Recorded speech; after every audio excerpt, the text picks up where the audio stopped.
so much for joining us for the 24th Annual Garden State Film Festival.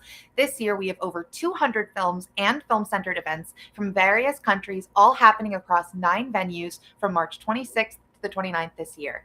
Today, I am here with director-writer Courtney DeStefano of the short Bench Seats.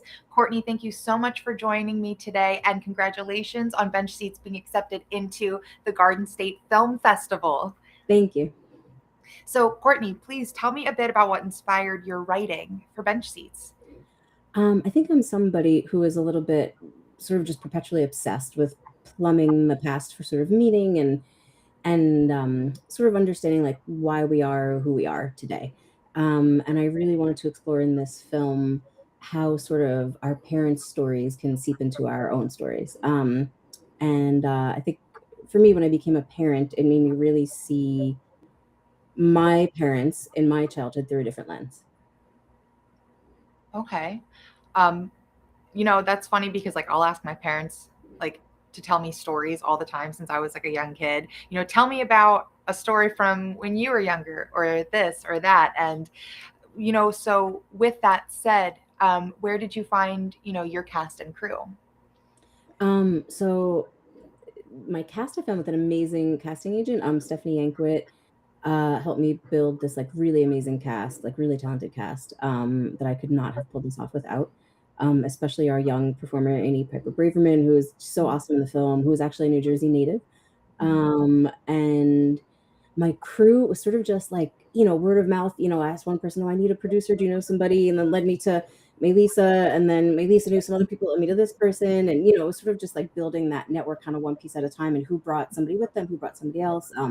My AD was an old friend of mine from college, and, what resources he brought with him. So it was really just sort of that small network film community, like word of mouth. Oh, that's awesome. Where is it that you are located, if I may ask? So I live in Westchester. Okay. Yeah. No, that's awesome. I mean, hey, we have so many actors in like the Philadelphia area alone, and because we're right in the middle of like Philly, New York, Baltimore, DC, that I feel like we have such a plethora to pull from, even if we just want it to be local. Yeah. So how long did this project take you from, the day that, you started writing to the day you finished editing? I feel like, oh God, how long did it take me to write it? It took me maybe a couple of months to write it. It's not something I have time to do full time. I have another career and kids and stuff. So just sort of tinkering with it. It took me like a couple months to write it. And then, I don't know, I finished it probably the following spring. I started to get my act together enough to kind of start putting the crew together and start pre-production. And we did pre-production from like late spring through the summer. And then we were shooting in September of that year. I mean, I think that there's such a beauty in the arts, because no matter what we're doing outside of the arts will always be there. And it's always something that we can, make time for on the side if we want to. So like personally, like I'm an MBA student, but I love to get involved with the Garden State Film Festival, and, who knows what's on like next or whatnot. So I completely understand where you're coming from, because I want to make more time for it myself too. Well, again, like I had said, congratulations on this project getting into the Garden State Film Festival. I would love to know, where does this project fit into your journey as a director-writer, given your past and future? Yeah, I mean, so this is sort of a little bit of a creative homecoming for me. I went to film school like 20 years ago. My other career is as a film and TV editor, and so for me, I kind of always meant to get back to making my own work. And now that my kids are a little bit bigger and other things have kind of fallen into place, I finally have the time to kind of work on some of my own projects again. So for me, this is sort of the beginning of what will hopefully be more of my own work, getting made, and yeah. No, that's awesome. Work, yeah. So what is it that, because you had touched upon how it changes the lens of you as a parent perceiving your children from when you were a child perceiving your parents. What is the message that you want your audience to take away from Bench Seats? I think for me, like I said, becoming a parent made me have, I guess, almost more empathy for my parents in the 80s, and their ups and downs, and just like being married and understanding like how something as a kid that might seem simple and very black and white, when you grow up and you have your own kids, your own family, you understand all the nuances and the complexities that the adults around you are dealing with. And I think the thing I want audiences to take away, I mean, more than anything, from any story I'm interested in telling, I really just want it to make someone else feel seen and maybe find catharsis or kinship or common ground. That's awesome. And do you have, future plans for bench seats? Just going to finish this year out of festivals while I still have the music rights. And then I'm considering making a feature of it. I'm also workshopping a totally different feature. We'll see. I think it's so much fun when I'm interviewing, different like filmmakers when they come in with like a short that might be 5 minutes to, 20 minutes, and they're like, yeah, this is like a tiny blurb for a feature that I want to write. I think that's such an amazing idea too. Like whether it's something that like you want to do or keep it as it is. I mean, there's so much fun that can be built around it.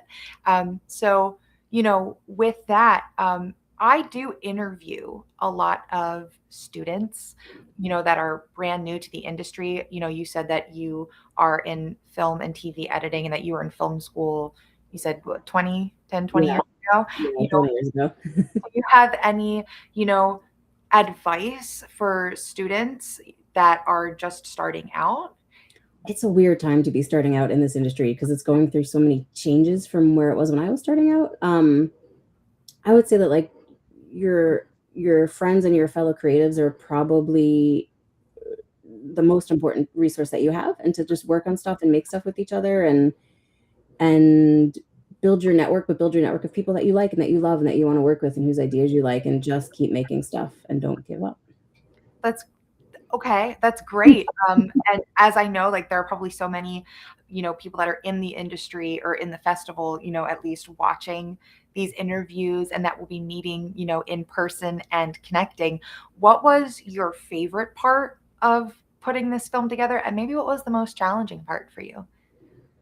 I think the most challenging part was scheduling, like where schedule and budget sort of collide, and there's never enough of one or the other, and you kind of have to sacrifice one to get the other. So that was tough. Like we really could have used one more day. Mhm. Um, uh, I loved everything about it except for the scheduling. So that was, I just loved it. I just loved everything about it. Yeah. How big was your cast and crew that you were juggling for the scheduling? So the main cast, most days it was just Annie and Ariel who play the mother and daughter. That was Mhm. most of them most of the time. And then we had some other folks coming in. There was like a day where we had the present day family, which was like Sarah and Shavana and Aiden, and they were sort of the little present day family in the little car in the beginning. So they were there for a day, and then the other like 2.5 days were mostly just Annie and Ariel. And then my crew was, it was small, but it wasn't, just like 3 people. It was maybe like 20 people or something. Okay.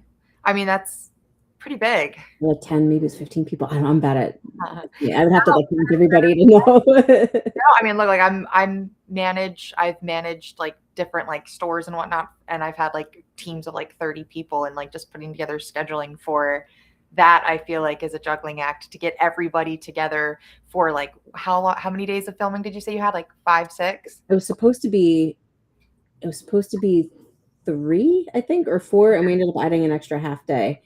We had a lot of locations, and that was challenging. Okay. You know, for the film industry and whatnot, I mean, I would love to know maybe like just a bit about you. Like you say that you work in TV and film now. Like, what is it that you currently do?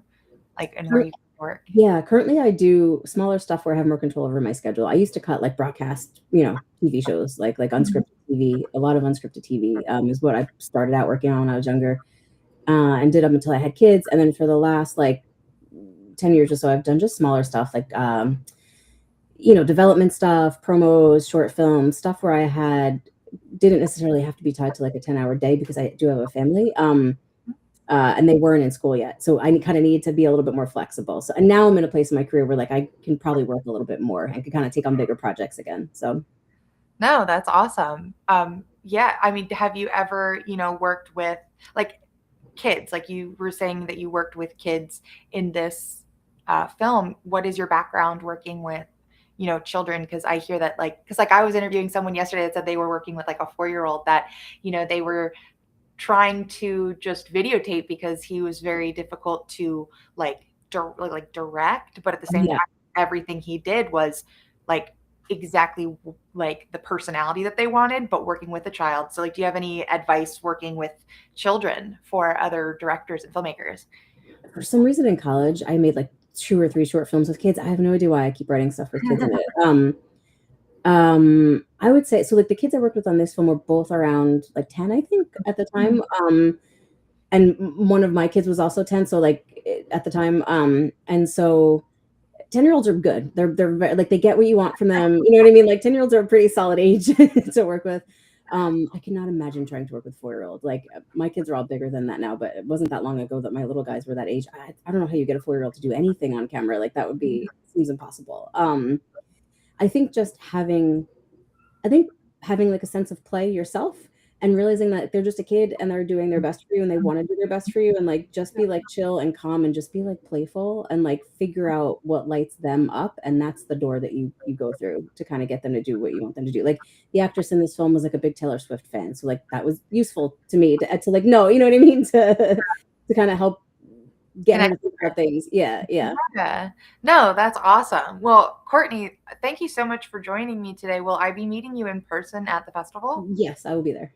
Awesome. Well, to tell our live viewers, Bench Seats will be screening in Asbury Lanes on Saturday, March 28th from 12:30 p.m. to 2 p.m. We hope to see you at the Garden State Film Festival this year with over 200 films screening across 9 venues, including hosting parties, panels, events, and more. Get your tickets at gsff.org/tickets. Courtney, thank you so much again for meeting me. Congratulations on getting into the film festival, and I look so forward to meeting you in March. Thank you so much. Look forward to meeting you.